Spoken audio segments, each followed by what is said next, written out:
Praise the lord. దేవుని పరిశుద్ధ నామానికి మహిమ కలుగును గాక. అనుదిన దైవ కృప కార్యక్రమాన్ని వీక్షిస్తున్న దేవుని బిడ్డలు ఆత్మీయులైన మీ అందరికీ పేరు పేరున ప్రత్యేకమైన శుభాలు తెలియపరుస్తున్నాం. నిశ్చయముగా ఈ దినం ఈ మాటలు వింటున్న మీకు ఆయన ఉన్నతమైన కృప తోడయుండును గాక. కీర్తనల గ్రంథం 87వ అధ్యాయం 3వ వాక్యంలో, దేవుని పట్టణమా, మనుష్యులు నిన్ను గూర్చి మిక్కిలి గొప్ప సంగతులు చెప్పుకొందురు అని ఈ వాక్య భాగంలో రాయబడి ఉంది. ఈ మాటలను బట్టి మనం గమనిస్తే ప్రతి మనిషి అనుకునేది ఏంటంటే, మనుషులందరూ నన్ను గూర్చి గొప్ప సంగతులు చెప్పుకోవాలి అని అనుకుంటూ ఉంటారు.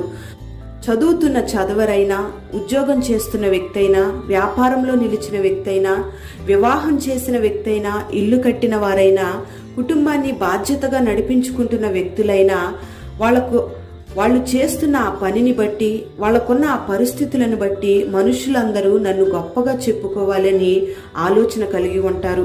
మనుషులందరి ఎదుట ఎన్నెన్నో గొప్ప కార్యాలు చేసి నేను గొప్పవాణ్ణి అనిపించుకోవాలని ఎన్నో ప్రయత్నాలు చేస్తూ ఉంటారు. ప్రియ దేవుని బిడ్డలారా, మరి అలాంటి పరిస్థితుల్లో కొన్నిసార్లు మనుషులందరూ గొప్ప సంగతులు చెప్పుకోవాల్సింది పోయి కొన్నిసార్లు చెడ్డ మాటలు చెప్పుకోవాల్సిన సందర్భాలు ఎదురవుతూ ఉంటాయి. ప్రియ దేవుని బిడ్డలారా, ఈ దినాన మనుషులు నిన్ను గూర్చి చెడ్డగా చెప్పుకుంటూ ఉన్నారేమో, నిన్ను అనేక మంది అపార్థం చేసుకొని నిన్ను చూసి హేళన మాటలు మాట్లాడుతూ ఉన్నారేమో, నిన్ను అవమానించే మాటలు చెప్పుకుంటూ ఉన్నారేమో.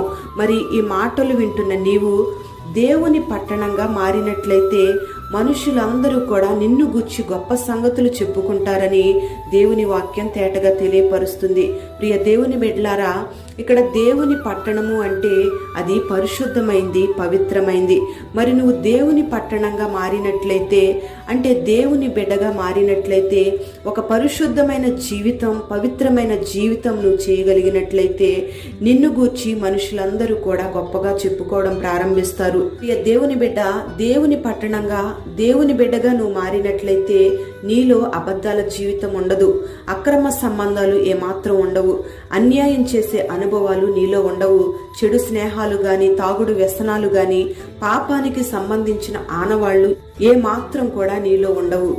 అప్పుడు మనుషులందరూ కూడా అనుకుంటారు, అరే ఈ వ్యక్తిలో ఎంత మార్పు కనబడుతుంది, ఇదివరకటి వ్యక్తి కాదే, దేవుని ఆత్మ ఇతనిలో కనబడుతుందే, దైవికమైన కార్యాలు ఇతడు చేస్తూ ఉన్నాడే, ఇతడు దేవుని సంబంధిగా కనబడుతున్నాడే అని మనుషులందరూ ఆశ్చర్యకరమైన గొప్ప సంగతులు నిన్ను గూర్చి చెప్పుకుంటూ ఉంటారు. ప్రియ దేవుని బిడ్డలారా, పరిశుద్ధ గ్రంథంలో మగ్దలేని మరియ జీవిత చరిత్రను మనం గమనిస్తే, ఈ మగ్దలేని మరియ వ్యభిచారంలో జీవించింది. వ్యభిచారం చేస్తూనే తన జీవనాన్ని కొనసాగించుకుంది.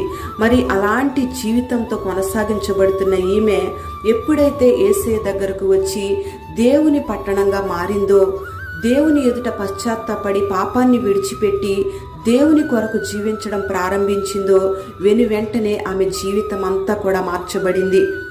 వ్యభిచార జీవితంతో జీవిస్తున్నప్పుడు మనుషులందరూ కూడా ఆమెను హేళన చేశారు, అవమానపరిచారు, అనేకమైన చెడ్డ మాటలు ఆమెను గూర్చి మాట్లాడుతూ వచ్చారు. ఎప్పుడైతే దేవుని బిడ్డగా జీవించడం ప్రారంభించిందో అప్పటి నుంచి ఆమెను చూసి అనేక మంది గొప్ప సంగతులు చెప్పుకోవడం, మంచి మాటలు చెప్పుకోవడం ప్రారంభించారు. ఎందుకంటే ఆమె ఆ పాపపు జీవితాన్ని విడిచిపెట్టి దేవుని బిడ్డగా, దేవుని పట్టణంగా మార్చబడిన దగ్గర నుంచి చనిపోయేంత వరకు కూడా విడిచిపెట్టిన ఆ పాపం జోలికి ఏమాత్రం వెళ్ళలేదు. అంతేకాకుండా ఎన్ని నిందలు వచ్చినా, ఎన్ని అవమానాలు వచ్చినా, ఎన్ని కష్టాలు నష్టాలు ఆమె జీవితంలో ఎదురైనా యేసయ్యను మాత్రం ఏ ఒక్క క్షణం కూడా విడిచిపెట్టలేదు. యేసయ్యకు దూరంగా ఉండి ఆమె జీవించలేదు. యేసయ్యతోనే నడిచింది, యేసయ్య కొరకే జీవించింది. అందుకే ఆమె ఒక గొప్ప ఆధిక్యతను పరిశుద్ధ గ్రంథంలో పొందుకుంది. మరి ఈ దినాన మనము కూడా ఆమెను గూర్చి గొప్ప సంగతులు చెప్పుకుంటున్నాం. ఎందుకంటే ఆమె యేసయ్య మరణించి తిరిగి లేచి పునరుద్ధానమైనప్పుడు ఆమె మొట్టమొదటిగా యేసయ్యను చూసింది. అంతేకాకుండా యేసయ్య పునరుద్ధానుడై తిరిగి లేచాడన్న వార్తను శిష్యులకు మొట్టమొదటిగా ప్రకటించింది ఈ మగ్దలేని మరియే. అందుకే ఈమె గొప్ప ఆధిక్యతను పొందుకుంది. అందుకే ఈమెను గూర్చి అనేక మంది మనుషులందరూ కూడా ఈ దినాన మనము కూడా ఆమెను గూర్చి గొప్ప సంగతులు చెప్పుకుంటూ ఉన్నాం. ప్రియ దేవుని బిడ్డలారా, మరి ఈ మగ్దలేని మరియ వలె దేవుని పట్టణంగా నీవు మార్చబడినట్లయితే నీ పాపపు జీవితాన్ని, రోత జీవితాన్ని నువ్వు విడిచిపెట్టి ఇక ఏమాత్రం ఆ పాపపు జోలికి వెళ్లకుండా నువ్వు దేవుని బిడ్డగా, పరిశుద్ధంగా, దేవుని పట్టణంగా నువ్వు జీవించగలిగినట్లయితే నిశ్చయంగా ఏ మనుషులైతే నిన్ను నిందించారో, ఏ మనుషులైతే నిన్ను అవహేళన చేశారో, ఏ మనుషులైతే నిన్ను గూర్చి చెడ్డ మాటలు చెప్పుకున్నారో మరలా వాళ్లే నిన్ను గూర్చి గొప్ప సంగతులు చెప్పుకునేటట్లుగా నా దేవుడు గొప్ప కార్యాలు చేస్తాడు. మరి ఈ దినాన ఒక ప్రత్యేకమైన తీర్మానం కలిగిన మనస్సుతో నేను నీ పట్టణంగా జీవిస్తానయ్యా. కష్టమైన, సుఖమైన, శ్రమైన, సంతోషమైన, ఇది ఏదైనా సరే నీ కొరకు నమ్మకంగా జీవిస్తాను అని ఒక తీర్మానంతో నువ్వు దేవుని పట్టణంగా జీవించగలిగినట్లయితే, పరిశుద్ధమైన జీవితం చేయగలిగినట్లయితే మనుషులందరూ నిన్ను గూర్చి గొప్ప సంగతులు చెప్పుకునేటట్లుగా నిన్ను ఆశీర్వదిస్తాడు. అనేక మంది మధ్యలో నిన్ను గొప్ప చేయడం ప్రారంభిస్తాడు. మరి ఈ దినాన ఈ మాటలు వింటున్న నీకు అట్టి కృప కలుగునుగాక. ఒక ప్రత్యేకమైన జీవితాన్ని నా దేవుడు నీకు అనుగ్రహించి నిన్ను బలపరిచి, స్థిరపరిచి నడిపించునుగాక. ప్రార్థన. పరిశుద్ధుడవైన తండ్రి, ప్రేమ కలిగిన దేవానికి స్తోత్రం చెల్లిస్తున్నాం. ఈ దినాన ఈ మాటలు విన్న నీ బిడ్డలందరినీ కూడా మీరు ఆశీర్వదించండి. దేవుని పట్టణమా, మనుషులందరూ నిన్ను గూర్చి గొప్ప సంగతులు చెప్పుకుంటారని మీరు మాట్లాడుతూ ఉన్నారు.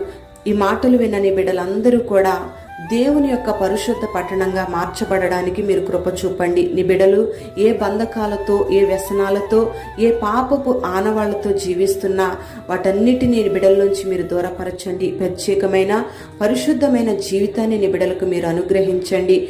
నిన్ను ఆశ్రయించి నీ బిడ్డగా, నీ సొత్తైన బిడ్డలుగా మార్చబడిన ప్రతి ఒక్కరూ కూడా మరణము వరకు నమ్మకంగా నిన్ను వెంబడించే కృపను మీరు కలుగు చేసి, అట్టి బలమైన తీర్మానం కలిగిన ఆత్మాభిషేకాన్ని, అగ్ని వంటి అభిషేకాన్ని నీ బిడ్డలకు దయచేసి నీ బిడ్డలు మీరు స్థిరపరచండి.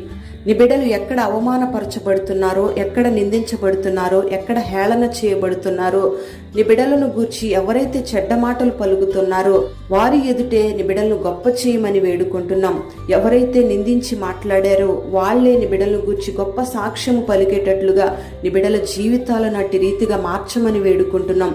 పేరు పేరున నీ బిడ్డలను దీవించండి. అట్టి కృపతో బలపరిచి పరిశుద్ధమైన పట్టణంగా మార్చమని యేసు పేరట వేడుచు ఉన్నాము తండ్రి. ఆమేన్.